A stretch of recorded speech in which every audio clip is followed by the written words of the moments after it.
Welcome back to the channel.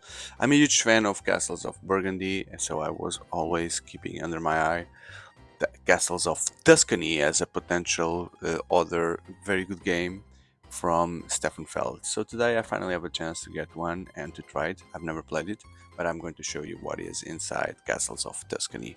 And before we go, just to thank you publicly to Ravensburger for providing me this copy for me to open and to show everyone what is here. So the first question in your mind is this related anyhow with Castles of Burgundy? No, this is a complete separate game. The only thing that I understand is similar to Castles of Burgundy is the name, because it includes Castles of, and the tiles, as you can see, there's going to be like a board with hexagons, and you can put your tiles, which is similar to the mechanics that you have in Castles of Burgundy, but in separate, completely different way, works differently, and I'm going to show you how. Just before going in, just to see what it says here, compete to build the most prosperous realm as a powerful Tuscan noble in the heyday of the Italian Renaissance.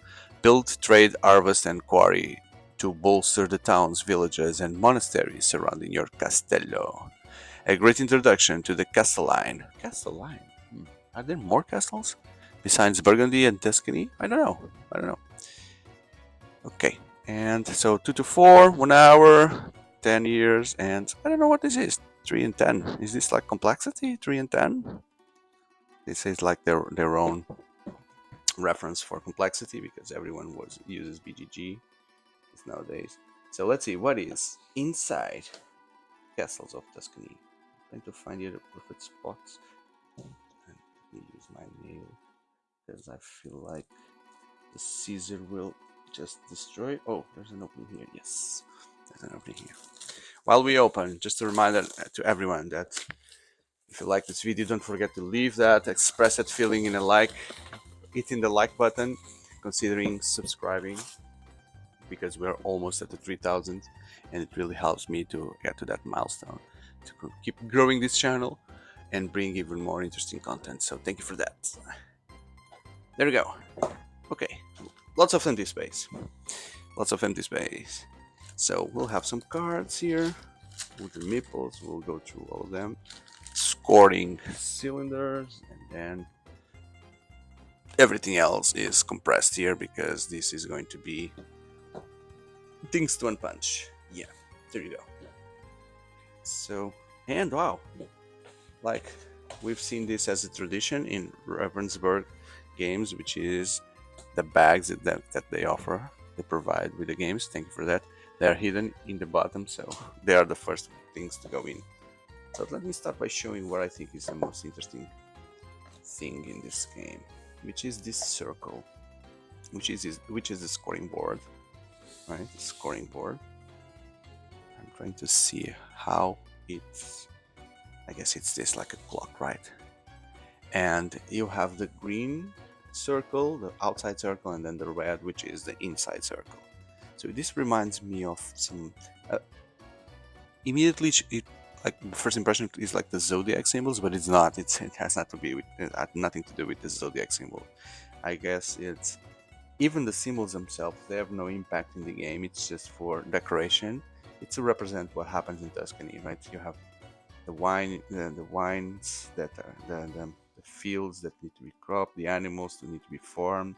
I don't know. I don't even understand what that is. Looks like an oven or something to carry the farms stuff. This lady seems like a lady collecting things from the fields. So it's representing, it's like an artwork in a wall representing the kind of lifestyle that happened in Tuscany during Renaissance.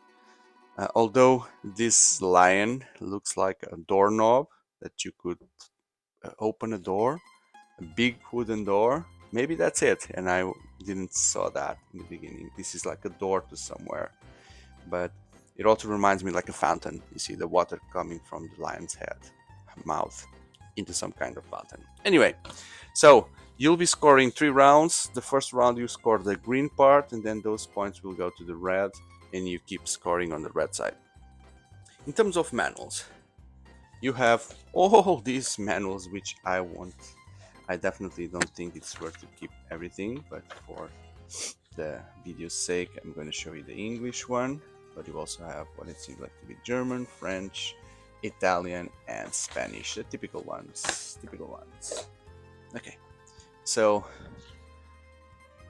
the game the game looks like this. So you'll be scoring around, then you have your individual board. You will have, similar to Burgundy, you will have hexagon board where you need to put your tiles corresponding to the colors, and the colors themselves, you need to choose the tiles, and every tile will bring give a different bonus. That we'll see that when looking at them, and that's it. Okay, so you have the types of tiles here are the starting castles. Okay, so you start with one, and then you need to build everything around, similar to Burgundy. And cities, which will give you the stuff. Inns, agriculture, which are the green ones, which will score by the animals. Well, not by the animals, what type of farms you have. Then you have quarries, also like Burgundy, which will give you stone. You have villages that will give you the workers. The workers, there are workers in Burgundy, but here the workers are the wild resources that you can use to buy tiles. Okay. And stones are additional turns. Okay. Then the monasteries, you give you cards. The cards are the resources you need to build the tiles, and there's a wagon here that gives you the bonus tiles. Okay, that is. So it seems like a much simpler game than Burgundy. Okay, so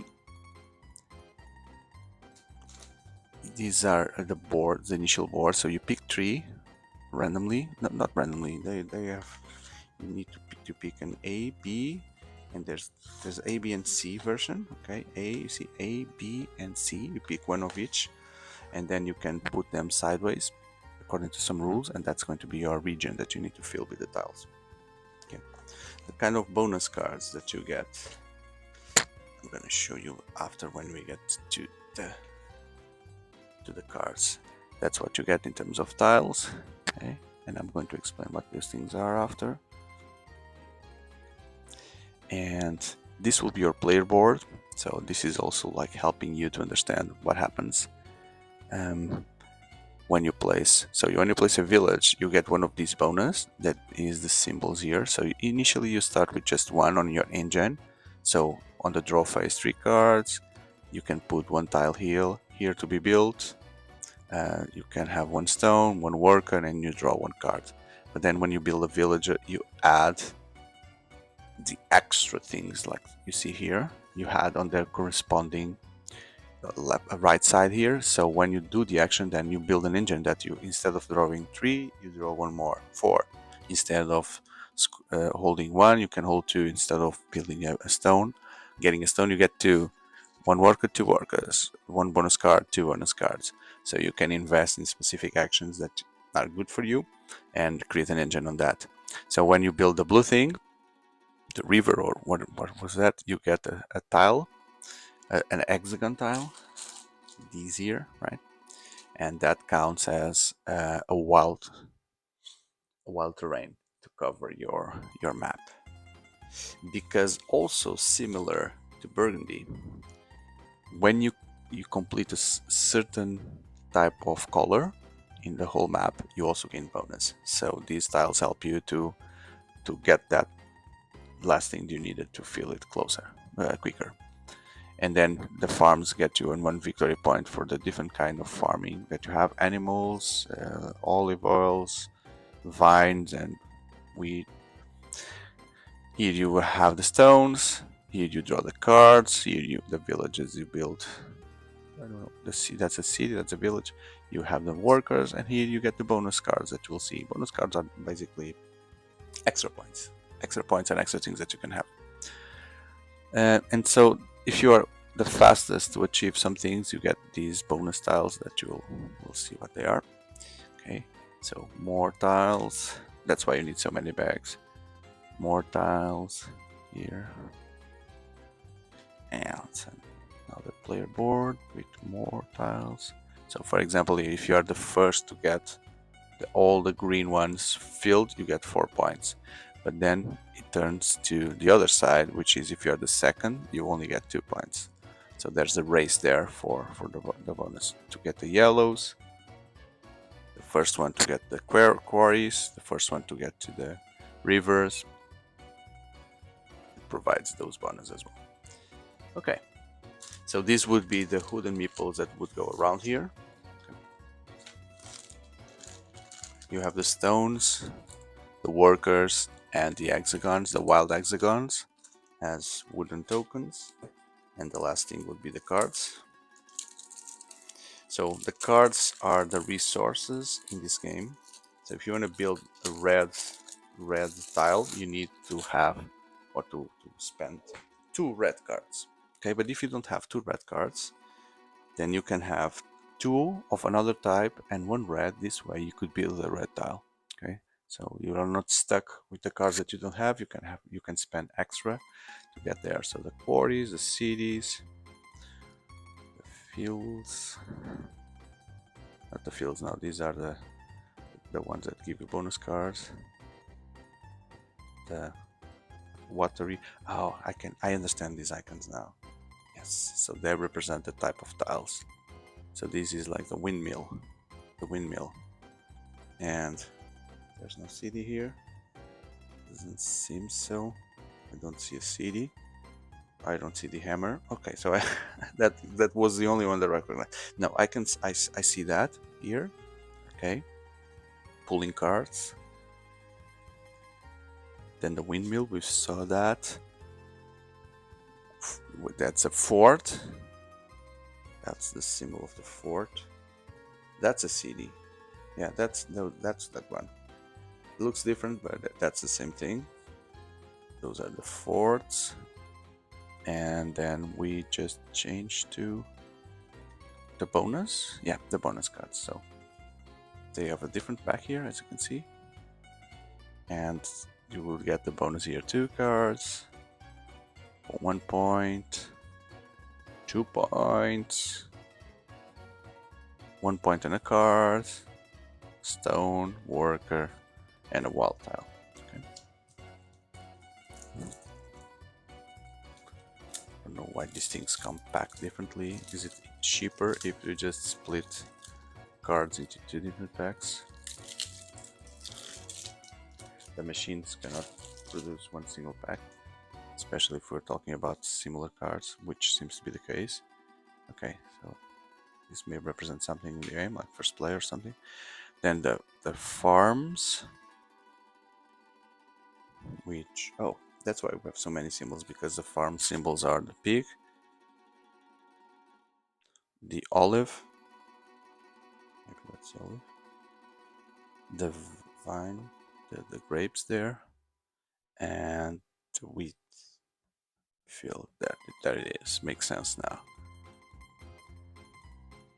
The worker here, definitely a worker in the field.